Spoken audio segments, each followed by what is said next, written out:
Yo. Check the connection. This is the official broadcast. SSGX in your system. Let's go. They ask for the news feed, I give them the raw code from the mainframe directly. Watch the narrative unfold, breaking the headlines before they hit the shelf. I'm curating the future, can't program myself. Talking release dates, the exclusive drops, while the competition stuck in loading screen loops. My analysis pixel perfect, frame by frame, dropping truth in the comments. No need for the fame, I see the meta shift, I predict the patch. Reporting from the front lines, no time to detach. This ain't just talking, glitch, this is art. Downloading the truth straight to your heart. This the SSGX data spin, where the wins begin and the hype gets in. Powered up like a Super Saiyan God, reporting through the static, breaking through the facade. You need the info, I got the link. Synchronize your scouter, don't even blink. This the SSGX data spin, tracking the dev streams, decrypting the teasers. For the casuals and the day one seizure pleasers, I analyze the gameplay, frame rate and lore. Give you what you need, then I give you some more.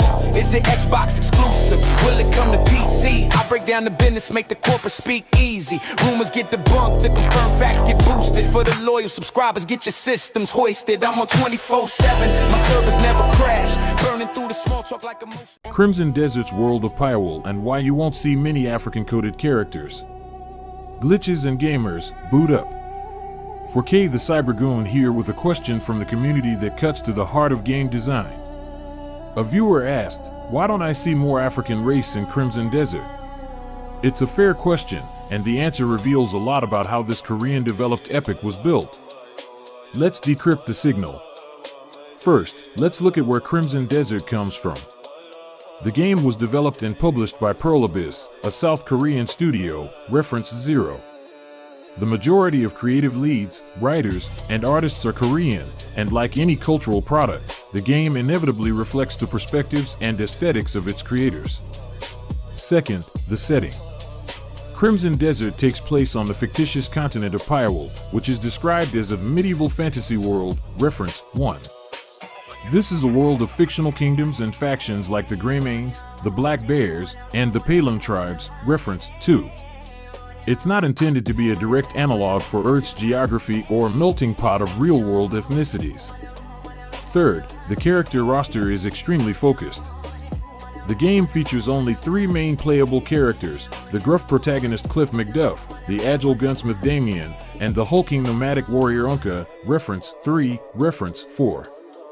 Even the notable NPCs discovered so far, like Ben, Willian, Eloan, and Lycelia, are all fantasy archetypes rooted in a European medieval aesthetic, reference 5, reference 6. The game simply does not feature a wide cast that would include representation from across the globe. Fourth, you also have to consider the broader Korean game industry. Historically, it hasn't prioritized racial diversity in its fantasy casts, reference 7. Many of its most successful titles feature predominantly fair-skinned characters. It represents a very specific cultural viewpoint that may not have considered the question of African representation in its fantasy world. Some players online have voiced criticism about the character designs in general, saying many of the NPCs look very similar and lack unique, identifiable features, reference 8.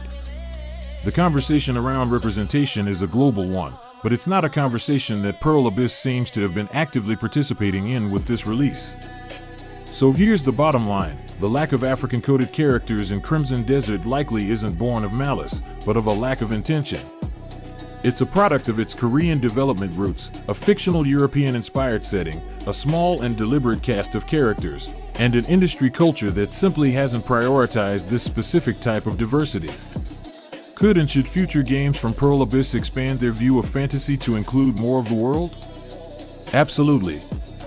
But for now, the world of Pywool is what it is, a very specific vision from a very specific place. I'm 4K the Cybergoon. Stay upgraded.